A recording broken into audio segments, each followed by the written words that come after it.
이제 영상을 두 편으로 나누게 되었는데요. 그 이전 영상에서는 EC2 인스턴스를 두 개 띄워서 하나의 웹서버가 잘 동작하는지 확인했고 세팅을 해서 하나는 데이터베이스를 만들어 놓고 루피라는 로컬 호스트 유저를 만들어 놓고 딜리버리 데이터베이스를 만들어 놨습니다, 지금.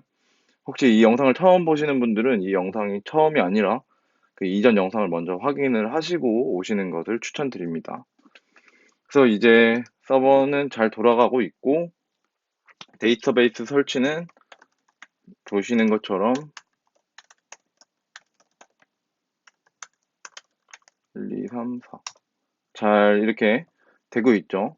이 두 개의 인스턴스가 정상적으로 동작을 하고 있습니다. 네, 그래서 이제 EC2 인스턴스 웹 서버가 돌아가는 EC2 인스턴스에서 DB 서버가 돌아가는 EC2 인스턴스로 데이터를 가져올 수 있어야 되거든요. 그럼 이제 데이터베이스에서 설정을 해야 되는 게 바인드 어드레스를 먼저 편집을 해야 됩니다. 지금 바인드 어드레스는 기본적으로 로컬 호스트만 이제 그 데이터베이스에 접근이 가능하게 설정이 되어 있고요.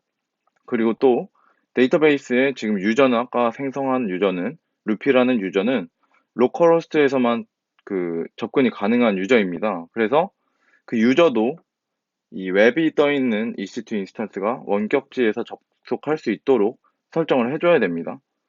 그리고 나서 AWS 보안 그룹을 설정을 해줘야 되고, 그 다음에 웹을 위한 인스턴스에서 웹서버를 띄워서 정상적으로 이 두 인스턴스 간의 통신이 가능한지까지 이번 영상에서 다뤄보도록 하겠습니다.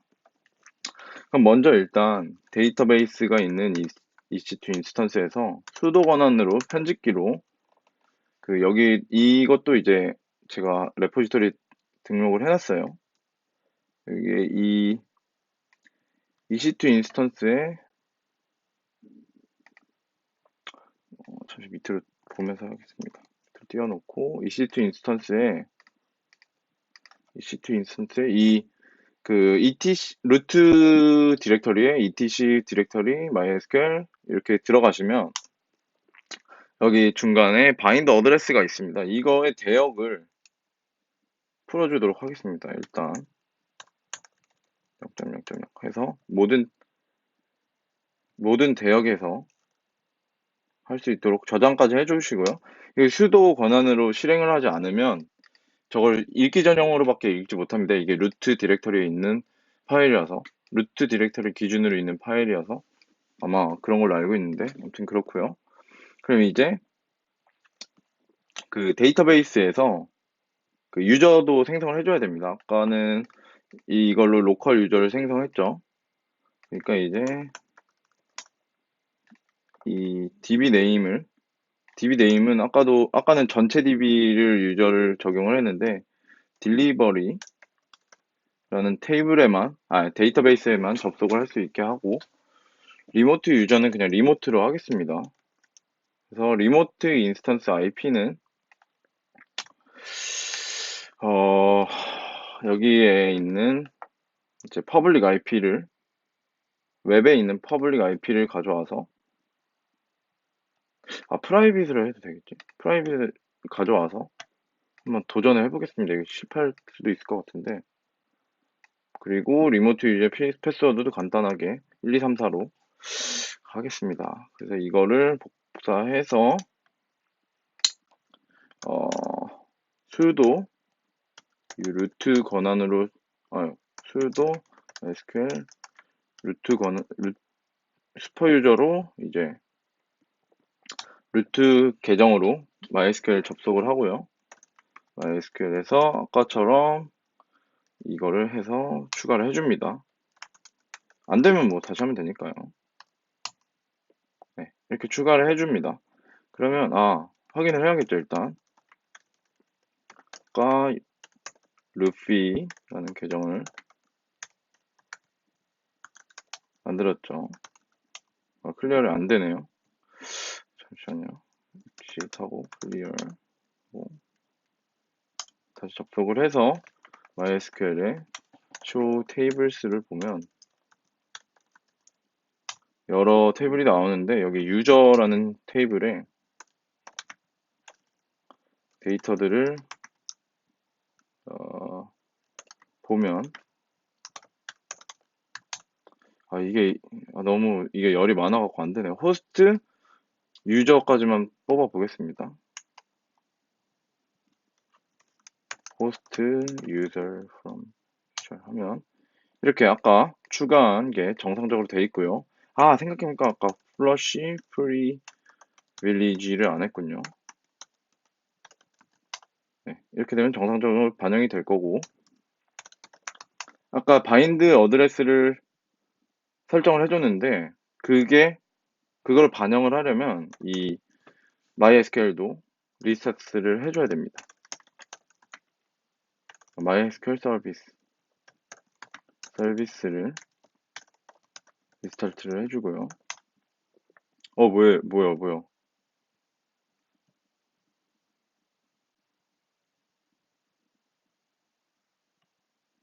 뭐죠?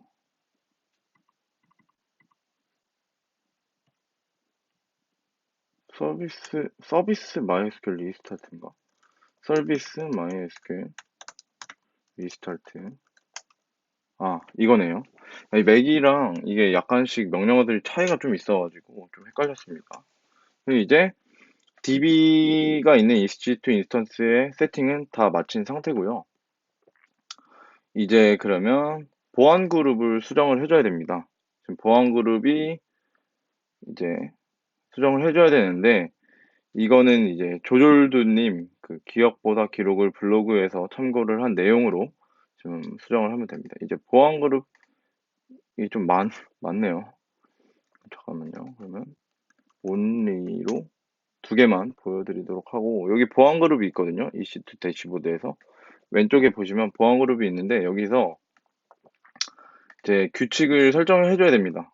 이게 EC2, 그러니까 웹에서 이렇게 데이터를 가져와야 되기 때문에 이게 서로에게 그 설정을 해줘야 되거든요. 그래서 인바운드에 웹에는 DB 걸 추가해주고 DB에는 웹 걸 추가를 해줘서 서로가 서로를 알아볼 수 있게 해줘야 됩니다. 그래서 일단 이제 여기에서 규칙 추가를 해서 여기 보면 친절하게 있습니다. MSQL이 아니죠. MySQL 3306 포트에 이거 복사를 해야 되는데 왜 이름이 다 없어졌네요, 갑자기. 여기 있죠. 그러니까 웹에 있는 거에 이제 얘를 그룹 아이디를 그대로 복사를 해서 웹에서 추가를 해주면 됩니다. 그러면 그 VPC가 묶여있기 때문에 서로를 프라이빗 IP로 접근을 할 수가 있습니다. 이렇게 해주고요.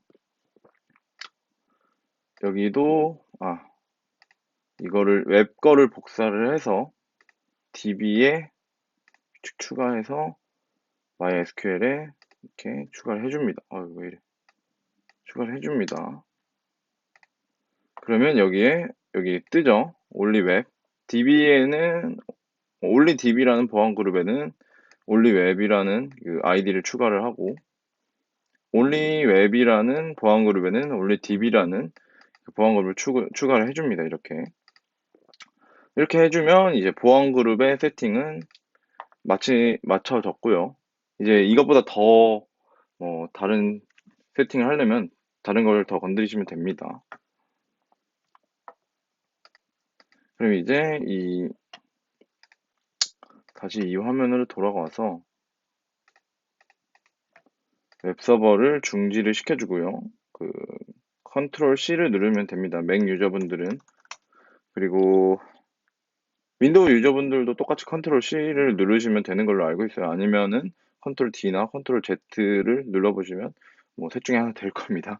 기억이 잘 안 나네요. 그럼 아까처럼 왼쪽은 저희 EC2 인스턴스 그 웹을 위한 EC2 인스턴스고, 오른쪽은 다시 말씀드리자면 데이터베이스를 위한 EC2 인스턴스입니다. 그래서 웹에서 이제 웹을 위한 인스턴스에서 이제 마스터 브랜치로 다시 체크아웃을 해줍니다. 이 마스터 브랜치는 그 자바스크립트 진영의 그 ORM 세팅까지 다 돼 있거든요. 마스터 브랜치에서는. 그래서 이제 마스터 브랜치에 그 비밀 정보들을 추가를 해줘야 됩니다. 그걸 세팅을 하는 게 이제 그 자바 스프링 프레임워크에서는 어플리케이션 프로퍼티스나 뭐 다른 파일들로 나눠서 프로퍼티스를 해서 추가를 하는데 여기서는 주로 이 .inv라는 그 환경 변수 설정하는 그 패키지를 이용해서 설정을 하는데 이 역시 제가 만들어둔 레포지토리에 보시면 여기 있습니다. 요거를 그대로 복사를 해서 여기 붙여넣기를 해주고요. 편집을 좀 하면 됩니다. 아까 생성한 게 이제 리모트 유저였죠. 그리고 여기에는 아까 생성한 게 1, 2, 3, 4였습니다. 그리고 DB의 네임은 그 딜리버리였죠. 딜리버리였고 여기서 이걸 지우고 다이얼렉트는 MySQL이죠. 그리고 이 호스트는 인시트 인스턴스의 그 only DB의 private IP를 복사해서 붙여 넣으시면 됩니다.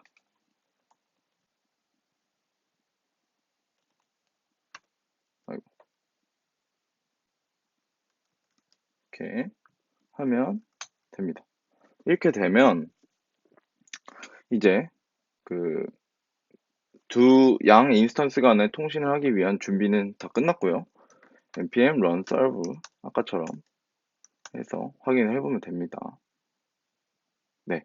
그러면 이제 8081 포트에서 성공적으로 앱이 시작됐고요. 이제 이 자바스크립트 진영의 ORM이 이렇게 테이블을 만들어주고 딜리버리라는 테이블을 만들어주고 이제 성공적으로 하면 이렇게 에러 메시지가 없이 잘 구동이 됩니다. 그래서 이 DB의 테이블이 제대로 생성되는지 한번 봐야겠죠. MySQL에 루피에 p1234로 접속을 해주고 show databases 습관적으로 합니다. 이거 bases 해주고 그럼 use delivery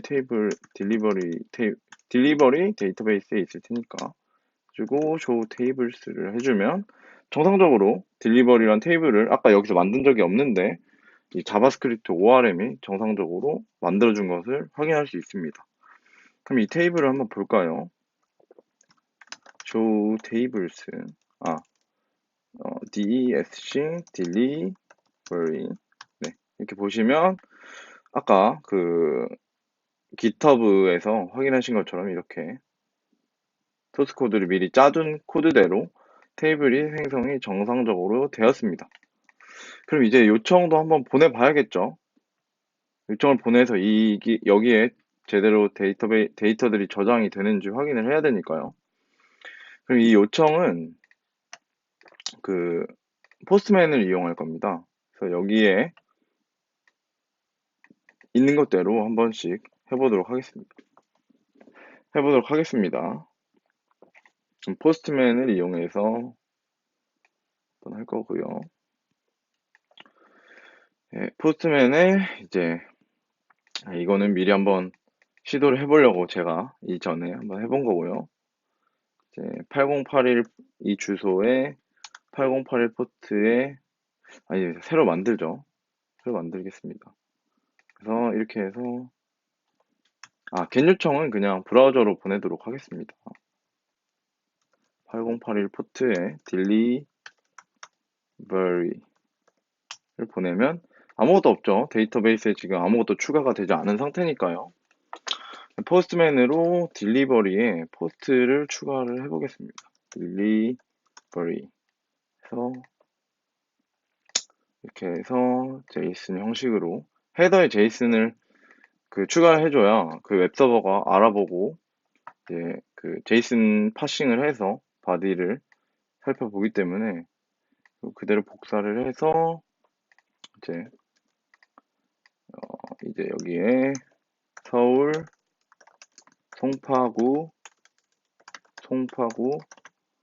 잠실동, 루터회관 14층.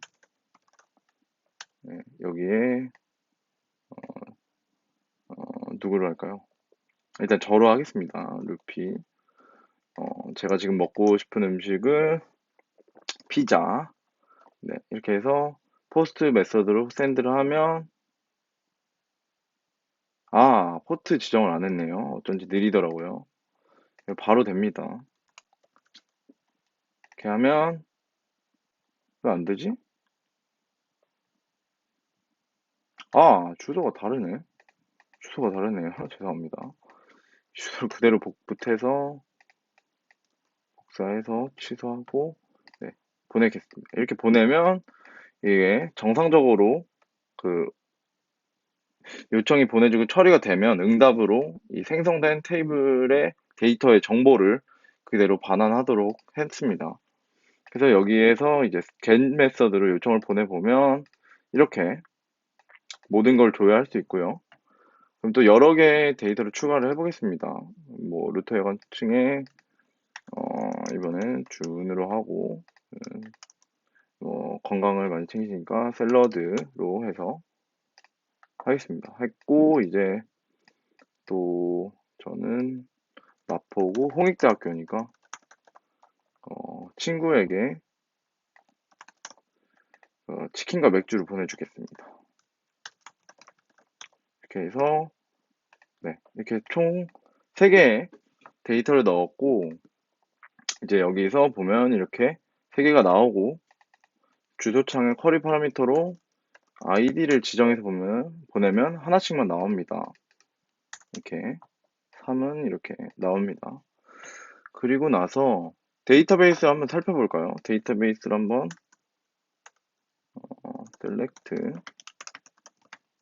delivery 이렇게 살펴보면 정상적으로 다 들어갔습니다. 그럼 이제 그 남은 메서드가 총 2개인데 뭐 주소를 한번 바꿔봐야겠죠? 주소도 한번 바꿔보겠습니다. 그럼 이제 전체를 다 조회를 하려면 쿼리 파라미터를 지우고 여기서 패치로 바꾼 다음에 바디에 아이디는 뭐 루피가 가고 싶은 동네는 서울시 용산구 동부이촌동 어딘가에 살고 싶습니다. 나중에 돈 많이 벌어서. 그래서 이제 그걸 보내면 네, 수정이 됩니다. 수정된 주소와 수정된 시간까지 해서 친절하게 자바스크립트 ORM이 바꿔줍니다. 다시 get 요청을 보내서 전부 보면 이렇게 정상적으로 바뀌었죠. 그리고 delete 메서드를 보면 이제 body에 아이디를 보내서 하면 성공적으로 처리되면 배달이 완료되었습니다 라는 메시지가 출력되게 됩니다. 이것도 역시 한번 확인을 해봐야겠죠. 다 있는지. 그래서 루피의 주문을 처리하고 이 주소로 delete 메서드로 요청을 보내보도록 하겠습니다. 그럼 이렇게 확인되지 않은 주문이 나오는데 에? 뭔가 실패를 했나 보네요. 성공을 했네요. 이건 제가 코드를 잘못 짠 것 같습니다. 네. 여기도 여기 에러가 났는데 지금 이거는 제가 코드를 정상적으로 수정을 해서 다시 깃에 올려드리도록 하겠습니다. 근데 이게 딜리트 메서드가 성공적으로 작동을 하긴 합니다. 없어진 거 보면 그쵸? 그러면 주문을 밀리면 안 되니까 2번 주문과 3번 주문도 처리를 해보도록 하겠습니다. 이상하네요. 네, 처리가 됐고 3번 주문도 마지막으로 처리를 하도록 하겠습니다. 네, 이거는 확실히 제가 잘못한 거기 때문에 깃에 커밋으로 추가를 해서 이 영상을 보고 하실 때는 정상적으로 되도록 고쳐서 올려보도록 하겠습니다. 이상하네요. 아무튼 이렇게 해서 딜리트 메서드 빼고는 작동이 잘 되는 것을 확인을 해 봤고, 이제 이 SSH 이 터미널로 직접 이 접속을 못하게 하려면 여기에 있는 DB에 이게 아니죠. DB에 있는 보안 그룹에서 이거를 삭제하시면 됩니다. 이걸 삭제하시면 유일한 통로는 이제 한번 직접 해볼게요.